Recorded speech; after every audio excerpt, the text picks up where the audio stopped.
देखिए, सब कुछ सरकार का कराया हुआ। लोग कहेंगे कि आप तो सरकार के खिलाफ ही बोलते हैं, इसलिए आप ये इसी बात को कह रहे हैं कि ये सरकार का। लेकिन मेरी बात को थोड़ा सा ध्यान से समझे तो हर किसी को समझ में आ जाए। कॉन्स्टिट्यूशन में गवर्नमेंट की जिम्मेदारी है कि उसे क्या काम करे। लॉ एंड ऑर्डर तो उसकी मतलब सबसे पहली जिम्मेदारी है, ये मैटर लॉ एंड ऑर्डर में आता है। इसके अलावा जो राज्य के नीति निर्देशक सिद्धांत हैं, आर्टिकल 36 से लेके 51 तक, उसमें आर्टिकल 38 बहुत स्पष्ट रूप से गवर्नमेंट की जिम्मेदारी बताता है कि गवर्नमेंट को क्या करना है। लेकिन 50 दिन से ज़्यादा हो गए और प्रधानमंत्री एक शब्द भी मणिपुर के विषय में नहीं बोले। और मन की बात जो कार्यक्रम उन्होंने किया उसमें भी एक शब्द नहीं बोले। मन की बात में तो बोल ही सकते थे, वहाँ तो कोई सवाल करने वाला ही नहीं। हालांकि यूएस में केवल एक ही सवाल में उसका भी जवाब नहीं दे पाए प्रधानमंत्री, पर मन की बात में बोल सकते थे, उसमें भी नहीं बोला।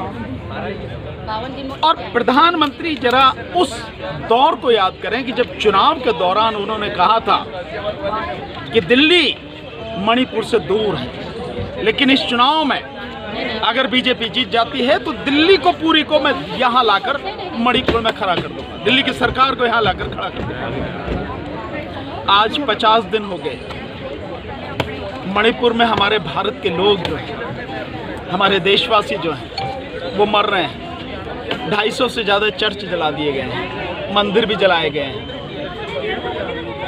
हजारों घर जला दिए गए हैं, करीब 300 से ज़्यादा लोग मारे गए हैं। वो कौन हैं? हमारे अपने भाई बहन, हमारे अपने बच्चे हैं, इस देश की संतान है।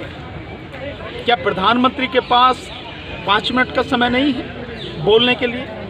क्या प्रधानमंत्री के पास में एक दिन नहीं है मणिपुर जाने के लिए, ताकि वहां जाके उस समस्या का समाधान कर सके?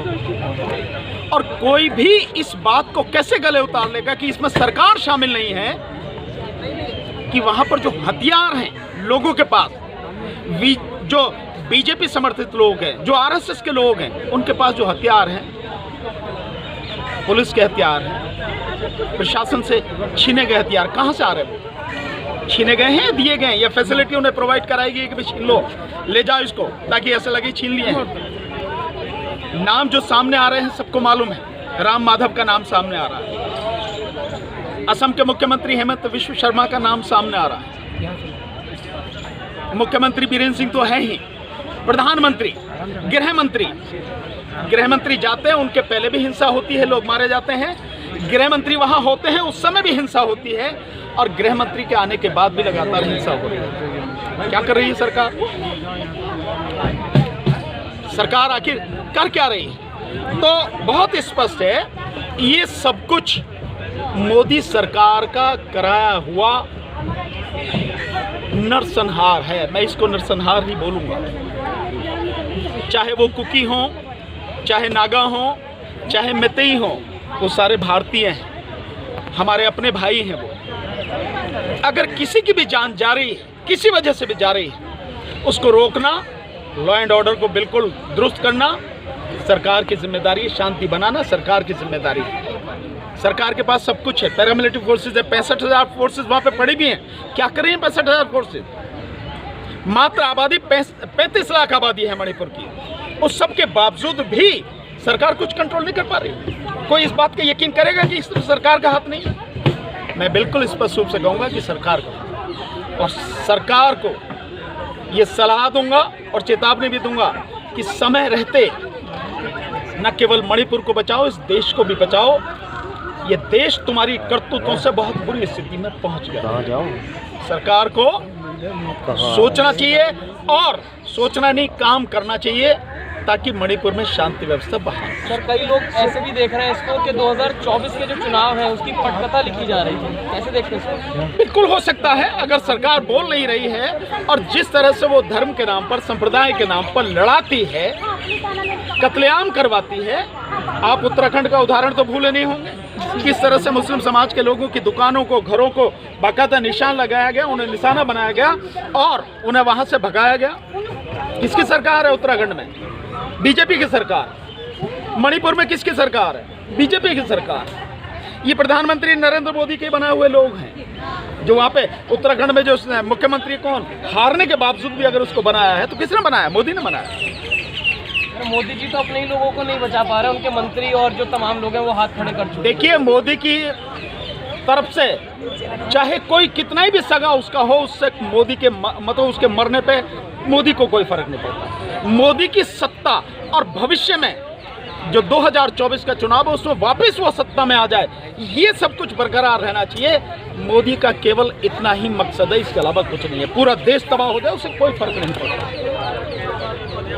और देश तबाह हो रहा है, लगातार हो रहा है, लगातार हिंसा हो रही है, लगातार लोग मारे जा रहे हैं। सरकार क्यों नहीं बोल रही? अगर 80 लाख लोगों को आप जम्मू एंड कश्मीर में आप बंदी बना के पूरी तरफ से फौज के हवाले कर सकते हो, 1 साल तक उन्हें बंदी बना के रख सकते हो।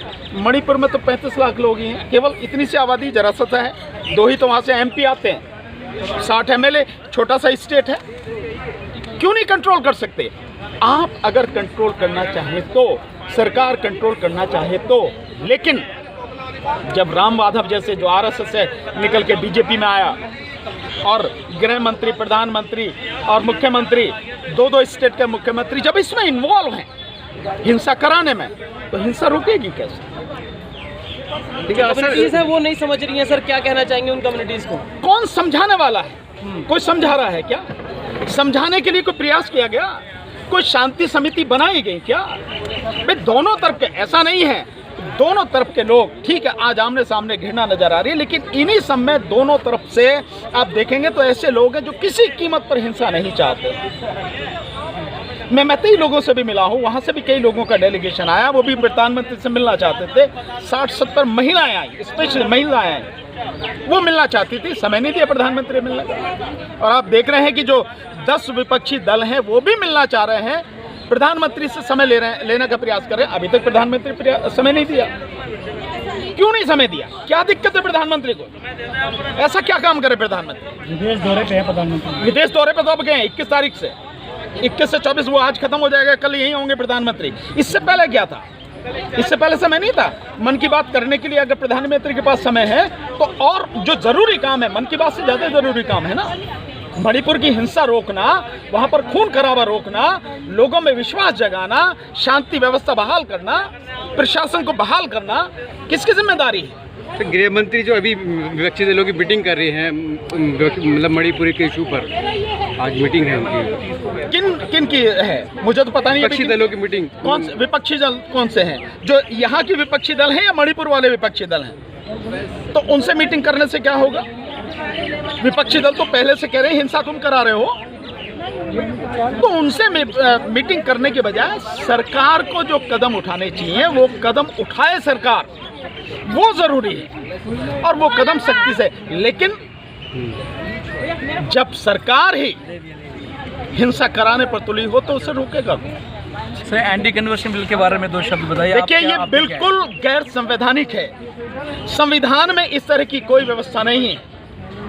संविधान में व्यवस्था है कि इस देश में जितने भी धर्म के लोग रह रहे हैं उनको धार्मिक स्वतंत्रता है, वो अपने धर्म को जैसे चाहें मना सकते हैं, उसका प्रचार प्रसार जैसे चाहें वो कर सकते हैं। तो अभी जितने धार्मिक स्वतंत्रता, ये जितने भी जेल में हैं सब वो गैर कानूनी तरीके से हैं। लेकिन जैसे यहाँ पे आज सब लोगों ने मिलकर एक प्रोटेस्ट किया है, इन प्रोटेस्ट से काम नहीं चलेगा।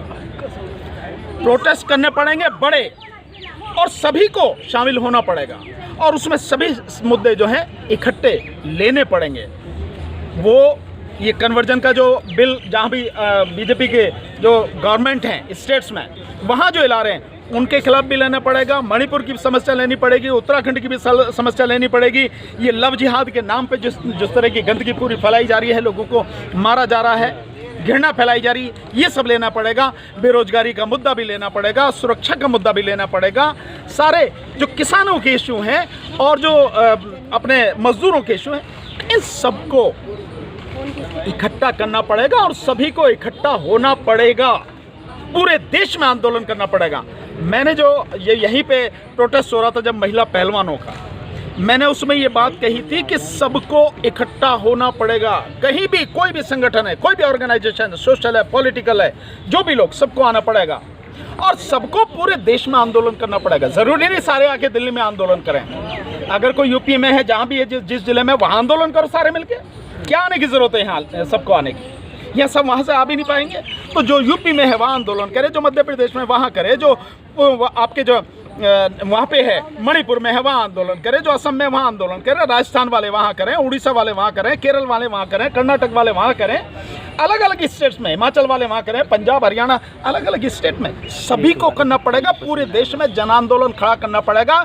जब भी ये मोदी नाम की गंदगी और भाजपा और आरएसएस नाम की गंदगी जो कोड़ है देश के लिए, तभी खत्म होगा, अन्यथा नहीं होगा। सर, एंटी कन्वर्शन बिल के द्वारा सबसे ज़्यादा सदाब जो मसीह लोगों को होता है, तो आप उस विषय में क्या वो बहुत सिंपल सा है। केवल मसीह नहीं, मुस्लिम को भी टारगेट किया जा रहा है और मुसलमान और ईसाई दोनों फ्रंट पे उनके टारगेट पे हैं। आप देखेंगे कि जो वो अपना वो कॉन्स्टिट्यूशन का वो बनाया उन्होंने, जो 12 अगस्त 2022 में उसका वो छपा है इलाहाबाद वाले उसमें दैनिक भास्कर में, उन्होंने बहुत सिंपल कहा है कि ईसाइयों को और मुसलमानों को, इनको वोटिंग राइट नहीं देंगे उनके अपने संविधान में जब हिंदू राष्ट्र होगा। रही दलित बिल्कुल जैसे मुस्लिम हैं, जैसे ईसाई हैं, इनके साथ साथ ये तो कहने के लिए हैं, लेकिन असली निशाना अगर देखा जाए तो वो दलित ही, क्योंकि आज हर जगह दलित उनको मुंहतोड़ जवाब देने की स्थिति में है। इसलिए दलित को भाई, जो जिसकी परछाई तक से वो नफरत करते थे,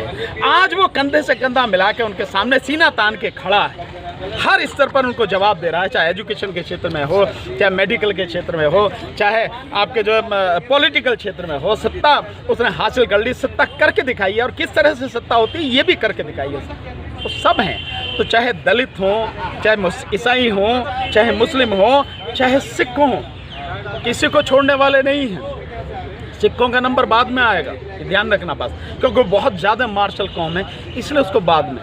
बाकी फ्रंट पे मुस्लिम और ईसाई, देन उसके बाद में दलित, देन ओबीसी, और फिर बाकी सारे आए सब। उन इस देश के 115 से 120 करोड़ लोग मोदी और बीजेपी और आरएसएस के निशाने पर हैं कि इनको सारे अधिकारों से वंचित कर दें, नागरिक अधिकारों से वंचित कर दें, 2 तीसरे दर्जे का नागरिक इनको बना दें। सब है, आप किसी एक की बात नहीं है। Thank you sir, thank you.